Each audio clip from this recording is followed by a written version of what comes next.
O presidente Lula afirmou que já há uma reunião marcada para amanhã entre representantes brasileiros e autoridades dos Estados Unidos para discutir tarifas impostas. Vamos então conversar com o André Anelli, que vai trazer os detalhes para a gente a partir de agora. O presidente Lula diz que tem uma indústria química, petroquímica, né? Foi o termo que ele usou para falar sobre esse encontro, sobre essa relação que está sendo construída novamente entre Brasil e Estados Unidos. Conta pra gente, seu André Anelli, bem-vindo. É isso mesmo, Evandro. Muito boa tarde a você e a todos aqui no 3 em 1 da Jovem Pan. O presidente Lula fez novas referências em relação a declarações do presidente americano Donald Trump, ainda na Organização das Nações Unidas, a ONU, na Assembleia Geral, no mês passado, dizendo que houve uma química entre ele e o presidente Lula. Lula, por sua vez, em um discurso nessa quarta-feira, diz que houve muito mais do que isso. Nas palavras dele, uma indústria petroquímica, citando principalmente a conversa de segunda-feira da semana passada, que foi mais longa, por telefone, entre os dois presidentes, entre Lula e Trump. O presidente Lula, que conversou com o Trump sem nenhum tipo de liturgia, ou seja, sem nenhum tipo de censura, e que acabou expondo, então, a vontade do Brasil de renegociar todas aquelas tarifas que foram impostas aos produtos que são importados aqui do Brasil para os Estados Unidos. O ministro da Fazenda, Fernando Haddad, já afirmou em diversas ocasiões e também reafirmou nessa quarta-feira que a estratégia do Brasil é justamente mostrar que o tarifaço não é benéfico para nenhum dos dois países, principalmente para os americanos, porque aumenta o custo de vida em produtos muitas vezes consumidos pela população local, justamente então carne, café e frutas, principalmente esses produtos importados aqui do Brasil. Outros produtos acabaram ficando de fora, como por exemplo o suco de laranja já processado. Então, diante dessa estratégia e também dessa argumentação, o presidente Lula confirmou que já está então marcada uma reunião entre os dois governos, o brasileiro e o americano. Do lado de cá, o Brasil representado pelo ministro das Relações Exteriores, Mauro Vieira, e do lado dos Estados Unidos, a representação do chefe do Departamento de Estado americano, Marco Rubio. Esse encontro ocorre no dia de amanhã. O Mauro Vieira, inclusive, nem veio aqui para Brasília com o presidente Lula, saindo da Itália, foi direto para Washington, capital americana, onde ocorre esse encontro entre os dois governos amanhã, e o presidente Lula, diante então dessa reunião já marcada, deu detalhes da conversa que ele teve com Trump e que deu origem a essa reunião que acontece amanhã. Mas quando eu fui falar com o Trump, eu não conhecia ele, a gente estava de mal, mas eu não conhecia ele. E tinha gerado uma química na ONU, 29 segundos, sabe? Então, ele me ligou, eu falei, presidente, eu queria estabelecer uma conversa sem liturgia. Então vamos nos tratar de você, sem liturgia. E aí comecei a falar o que eu achava que deveria ter falado. Então, sabe, não pintou química, pintou uma indústria petroquímica. Tá? Amanhã nós vamos ter a conversa de negociação.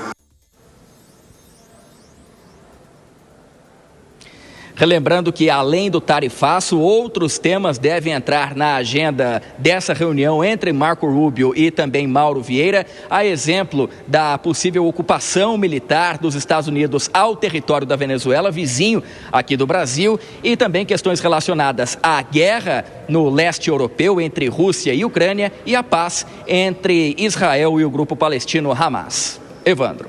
Obrigado pelas informações, seu André Anelli. Se tiver novidade, chama a gente aqui no nosso 3 em 1.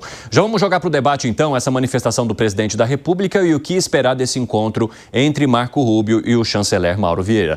O Alan Gani, o presidente da República menciona, a gente estava de mal, mas depois daquele encontro rolou uma indústria petroquímica, fazendo uma relação à química que teria rolado entre eles em 29 segundos durante a Assembleia Geral da ONU. E diante dessa indústria petroquímica mencionada pelo presidente da República, como é que se avalia que deva ser o papo entre Rubio e o chanceler Mauro Vieira? Olha só, Evandro, vamos ver se daí sai petróleo ou não, né? O que eu estou querendo dizer com isso? Vai ser um encontro bastante importante para ambos os lados. Então, para a direita, é um encontro muito decisivo. Por quê?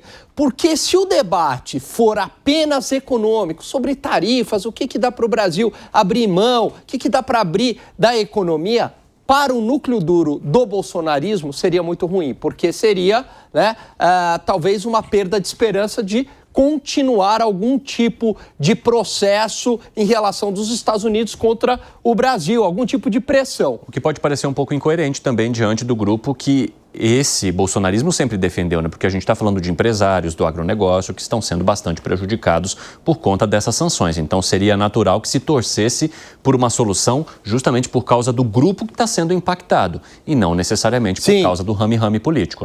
Sim, exatamente. E aqui eu estou dizendo o seguinte, se na pauta, né, na verdade, entrar outras questões, então do tipo, olha, existe uma perseguição contra Jair Bolsonaro, então a gente quer algum tipo de... a gente vai aplicar uma tarifa protecionista por conta disso, ou vamos aplicar a tal da lei Magnitsky, etc. Aí significa uma esperança para o núcleo duro do bolsonarismo. Agora, se for apenas uma questão estritamente tarifária, comercial, e o nome de Jair Bolsonaro nem entrar na pauta, aí, Evandro, para o grupo de Jair Bolsonaro seria muito ruim, porque significa o fim, né, da possibilidade dessa pressão norte-americana em cima do Brasil. Ô Bruno Musa, muito boa tarde, seja muito bem-vindo ao nosso 3 em 1. E você, o que avalia que deva ser colocado à mesa, principalmente pelo Brasil, nessa conversa de amanhã, que está marcada já segundo o presidente Lula?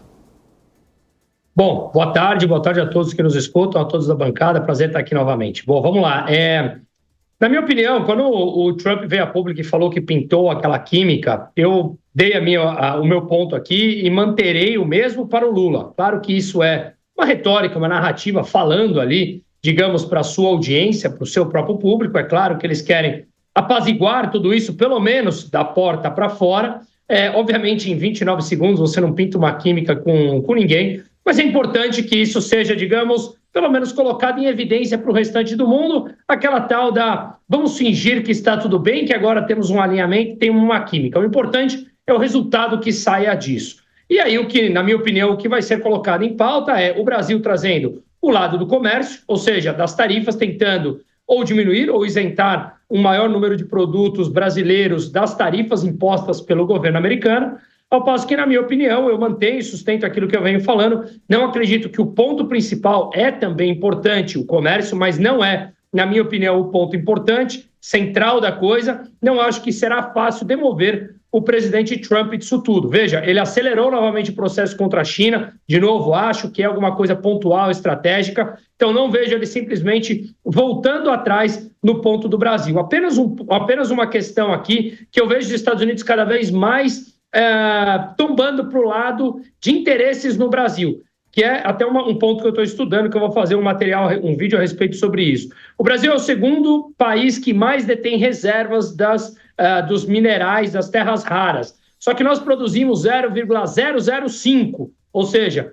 muito pouco, porque a produção está praticamente 70% na mão da China e depois dos Estados Unidos, que tem uma reserva muito menor do que o Brasil, mas uma capacidade de refinar e de produção muito maior. E o Brasil, como a segunda maior reserva, tem ainda um amplíssimo campo para crescer, o que é extremamente importante para o Ocidente não depender da China. Então, acho que esses são os principais jogos que estarão em cima da mesa e que, obviamente, os dois lados têm seus pontos positivos e negativos para serem colocados nessa reunião. Interessante, Bruno Musa. Eu quero te perguntar, a você também que nos acompanha, você acredita que a negociação entre Trump e Lula vai reverter o tarifaço contra o Brasil?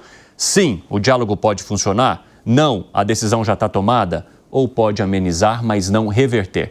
Participe da nossa enquete lá no YouTube e eu vou trazer a sua opinião aqui para enriquecer o nosso debate. Fábio Piperno, na sua vida, já pintou algum clima em 29 segundos? Eu acho muito instantâneo, né? Eu parei pensou demais, hein, Alangani? Posso falar com quem que já pintou um clima? Com ele? O pessoal do esporte. Piada interna, mas tudo bem. Depois eu vou contar os bastidores do pessoal do esporte. Mas para vocês entenderem esse clima que pintou. Alangani, você não perde a oportunidade. Fale, Piperno. Tudo muito rápido, né? Muito instantâneo. Mas não vamos ignorar o fato de que aquele foi um primeiro contato, né? Muito divulgado, né? Muito simpático, muito ameno entre os dois, só que na semana passada já houve um passo adiante. Aí sim, a tal conversa telefônica de meia hora. Então já não estamos mais, digamos, circunscritos apenas àquele rápido encontro, aquele fugaz encontro entre os dois líderes. Digamos assim, rolou o olhar, olha, ao mesmo tempo uma troca de telefones ali, um bilhetinho na mão do outro. E aí, será que o telefone vai tocar? Já tocou uma vez. E aí o telefone tocou, e aí o papo durou aquela meia hora. Será que agora dá para ter aquele encontro presencial para entender se é isso mesmo que a gente quer? Né, eu acho que é mais ou menos esse o roteiro. Porque ainda não deu match. Bruno Musa já passou por isso, pelo jeito, mas continue, Piperno. Porque ainda não deu match. Então houve o primeiro olhar, aquela piscadela, depois a conversa telefônica, um contando para o outro, né, as suas intenções, o que eu faço, quem eu sou e tal, né? Mas ainda não deu match. Só que tem um encontro marcado. Né? Os intermediários entrando em campo, as áreas técnicas entrando em campo, isso é muito importante. Então, vejam, o encaminhamento ele tem sido satisfatório. O Brasil não teve pressa, o Brasil não se precipitou, de forma alguma amoleceu nessa fase de pressão, porque sim, o Brasil foi um país bastante pressionado por conta não apenas das tarifas, mas também de sanções. O Brasil resistiu a isso com bastante altivez e agora o Brasil está numa boa posição para negociar. Ontem, por exemplo, o presidente Trump recebeu o presidente Milei. A Argentina está lá com o pires na mão, não tem dinheiro nem para pagar as contas do fim do mês. O Milei saiu com um crédito aí de 20 bilhões de dólares para pagar os incêndios mais imediatos. Só que nesse encontro, quando questionado sobre o Brasil, mais uma vez o presidente Trump fez uma alusão bastante simpática ao presidente brasileiro. Mas o que isso já, enfim, resolveu? Por enquanto, nada. Abriu caminhos, abriu possibilidades. Agora, cada um vai colocar suas cartas e os seus pedidos sobre a mesa. É evidente que os Estados Unidos estão incomodados com a questão da substituição do dólar no âmbito dos BRICS. Pois é. E isso, obviamente, vai ser debatido. O Brasil, além do tarifaço, tem as questões das sanções. Certamente também vai solicitar um alívio em relação a isso. Mas eu não sou tão otimista a ponto de achar que tudo vai ser resolvido nesse primeiro encontro. Mas eu acho que o saldo, né, dessa primeira reunião já vai ser bastante positivo para os dois lados. Agora, eu quero tocar justamente nesse ponto que o Piperno mencionou da moeda alternativa no BRICS, que estava e permaneceu muito tempo no discurso do presidente Lula e que agora pode servir como negociação. E, Alangani, você entende que, para o presidente Lula, essa poderia até ter sido uma estratégia positiva diante de uma concessão que ele possa fazer agora, sem necessariamente mexer com questões muito estruturais do BRICS, mas que atenda a Donald Trump, que também teria de fazer concessões em relação à taxação. Então, eu te entrego o fim do discurso e da luta em torno de uma moeda alternativa e você me entrega o fim da sanção, pelo menos contra os empresários, o agronegócio e outros setores que são impactados aqui pelo tarifaço de Donald Trump. Talvez nem se mencione a questão relacionada ao ministro do Supremo Tribunal Federal, Alexandre de Moraes, porque aí você parte para uma questão um pouco mais política e ideológica, né? Mas também era um tema que poderia estar ali no meio desse bate-papo, segundo o presidente Lula indicou. Exatamente, Evandro. Até porque nem adianta o presidente Lula entrar na questão do Alexandre de Moraes, porque ele nem tem alçada para isso. Se trata de um outro poder. Eu nem misturaria as coisas. Olha, alivia lá para o ministro. Enfim, isso daí não seria problema do Poder Executivo. Agora, o que o Poder Executivo, o governo federal, tem a oferecer? Então, de fato, uma garantia firme, algo do tipo que a gente não vai buscar uma outra moeda em substituição ao dólar. Um alinhamento, né? Mostrar que, ok, a gente faz parte dos BRICS, mas a gente também está muito próximo dos Estados Unidos. Então, esse alinhamento geopolítico, ideológico, mais próximo aos Estados Unidos, pode ser também uma moeda de troca e, claro, também as tal das terras raras. A gente tem muita reserva de terras raras e baixa capacidade de produção e baixa capacidade de refino, num momento que é crucial para os Estados Unidos. Por quê? Porque os Estados Unidos estão sendo alvo de retaliações da China, restrições de exportações da tal das terras raras. Minerais super importantes, inclusive para a indústria de tecnologia e bélica dos Estados Unidos. 2/3 da indústria bélica usa terras raras. A China tem a maior reserva do mundo, 70% da produção mundial e 90% do refino mundial está na mão da China. Então, o Brasil, nesse sentido, é muito importante para os Estados Unidos. Ô Bruno Musi, então para a gente arrematar esse lance relacionado às terras raras e o fato disso poder entrar nessa negociação, diante dessa dificuldade do Brasil de refinar, de explorar, dessa falta de estrutura para poder conduzir e trazer valor para esse território que é tão rico aqui no país, de que maneira que isso poderia entrar numa negociação com os Estados Unidos? O que o Brasil indicaria de possibilidade que seria de interesse para os Estados Unidos também fazer uma concessão que atendesse a um pedido do presidente Lula? Ótima pergunta. Só traduzindo um pouco dos dados que o Alan colocou corretamente, a China detém hoje 23% das reservas totais, que representa 44 mil toneladas. Tá? O Brasil tem 21 mil toneladas, 23% disso tudo.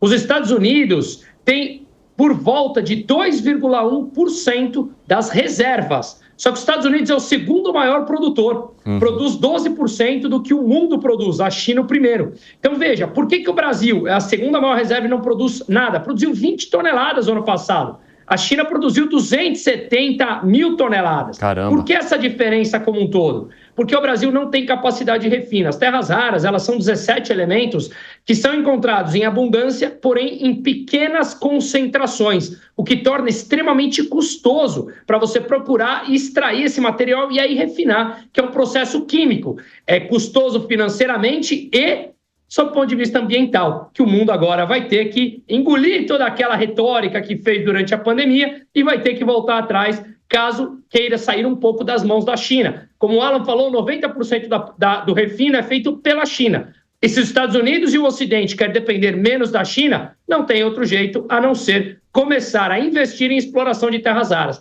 Hoje saiu, por exemplo, uma matéria que o Brasil vai receber investimento, uma empresa, obviamente, privada, 75 bilhões de dólares para fazer isso aqui no Brasil. O JP Morgan ontem anunciou um plano de $1,5 trilhão de dólares, colocando terras raras também no centro dessa equação. Ou seja, retirar a dependência do Ocidente. Só que aqui vai o grande nó e te respondo rapidamente. Se o Brasil está mais alinhado à China, como é que vai ter essa pressão dos Estados Unidos para o Brasil se distanciar da China e se alinhar mais ao Ocidente? Com o governo atual, esse é o grande desafio.